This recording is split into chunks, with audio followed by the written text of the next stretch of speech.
Hello viewers, আসসালামু আলাইকুম। সবাই কেমন আছেন? আশা করি সবাই ভালো আছেন, আমরাও ভালো আছি। এখানে তোকমা দিয়ে, খেজুর দিয়ে, দুধ দিয়ে, বিভিন্ন ধরনের দিয়ে আমার মেয়ে শরবত করতেছে। কিন্তু দুর্ভাগ্যের বিষয়, আমার মেয়ে ছিল না, হঠাৎ করে জামাই অসুস্থ, চলে যাইতে হইতেছে।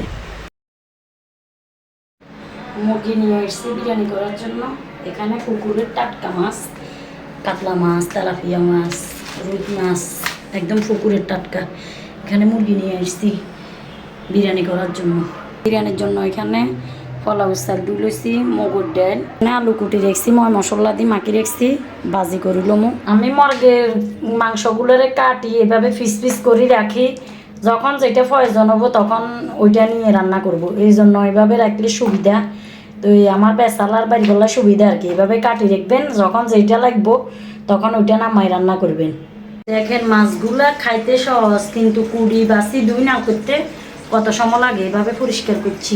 আলুগুলো আগে ভাজি করি লমু, তারপরে এগুলো আমি হালকা ভাজি করে নিব। ভাজি করে দিলে ওই মাংসগুলো ভাজি করে লমু, তারপরে এবার বিরিয়ানিগুলো করবো। পেঁয়াজ দিয়ে দিছি, আদা রসুন, এগুলো লাল লাল করি ভাজি করি, তারপরে ময় মশলা দিব। কষানি হয়ে পরে পেঁয়াজ রসুনের আস্তা গন্ধটা চলে গেলে মানে ভালো হয়ে আছে। আমার পেঁয়াজ রসুন আদা এগুলো ভাজা হয়ে গেছে। এখন মশলা হলুদের গুঁড়ো দিয়ে দিচ্ছি, মরিচের গুঁড়ো দিয়ে দিলাম। আমরা একটু চাল বেশি খেয়ে চাল চাল করে করবো। বিরিয়ানির মশলা দিয়ে দিলাম।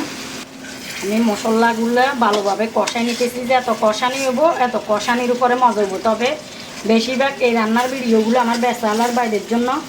ওরা মানে দেখলে শিখি, মানে নিজের সুবিধা মতো খাইতে পারবো, করতে পারবো, এটা আর কি।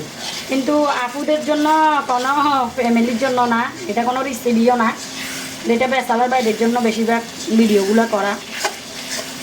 আমি মাংসগুলো দিয়ে দিতেছি। মাংসগুলো ভালোভাবে কষানি হইবার পরে তারপরে যা একটু এলে আলু দিমু। আর ওইখান দিয়ে ফাতিলে আমি গরম পানি বসাই দিছি পোলাওর জন্য। এখানে আমি তেল গরম করে নিছি। আর এখানে মুগের ডাল, তারপরে যায় পোলাও চালগুলো এখন বিরিয়ানির জন্য ভাজি করে নিমু। আর এখান দিয়ে আমার মাংসগুলো কষানি হয়ে যাইছে। মাংসগুলো কষানি হয়ে যাইছে, এবার আমি এখানে আলুগুলো দিয়ে দিছি। আলুগুলো দিয়ে আরও একটু কষাই নিমু। কষাই নিবার পরে ওইখান দিয়ে আমি পোলাও বিরিয়ানিলে পোলাও চালগুলো দিয়ে দিছি।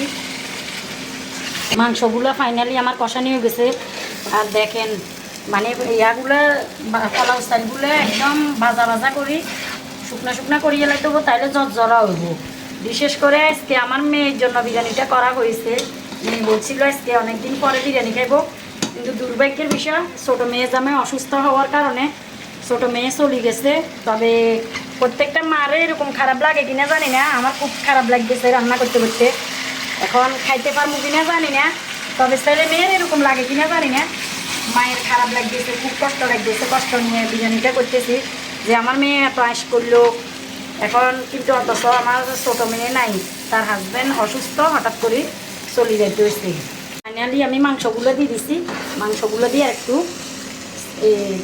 এই পোলাও চালের লগে ভাজি করে নিব। ভাজি করে নিই, তারপরে আমি পানি দিয়ে নিব, পরিমাণ মতো পানি দিয়ে দিতেছি। আর বিশেষ করে ফেসবুকে এত কষ্ট করি ভিডিও বানাই। ফেসবুক আমার কী সমস্যা জানি না, একটা ভিডিও ভাইরাল হয় না, এবং কি আসলে কি কম মানে একটার পর একটা, এই ভিডিও চাইলে হতো না, ওই ভিডিও চাইলে হতো না, এক একজনের এক এক মানে কথা। ফেসবুকে ডাক্তারের অভাব নাই, বুঝছেন না? এত কষ্ট করি ভিডিও বানান, এত কথা কই না, যে দূরি হারিয়ে দূরি চেষ্টা করি। আমার বিরিয়ানিটাও হয়ে গেছে, দেখেন একদম ঝরঝরা হয়েছে, একদম ঝরঝরা। তবে বিশেষ করে আমার মেয়েকে খুব মিস করতেছি। আমার মেয়ের জন্য খুব খারাপ লাগে।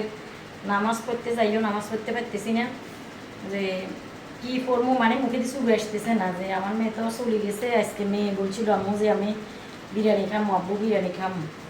এই জন্য বিরিয়ানিটা আজকে মেয়ের জন্য মানে ফাঁকানো, নাহলে আজকে ফাঁকাতাম না।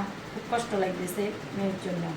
জানি না প্রত্যেকটা মা বাবার এরকম কষ্ট হয় কিনা ছেলে মেয়ের জন্য, বা ছেলে মেয়ের এরকম মা বাবার জন্য কষ্ট হয় কিনা জানি না। আমার খুব খারাপ লাগতেছে, যে রুমে তাকাইতেছি, রুমে মেয়েকে দেখতেছি না, আজকে অনেক কষ্ট লাগতেছে, জানি না এরকম কেন লাগতেছে।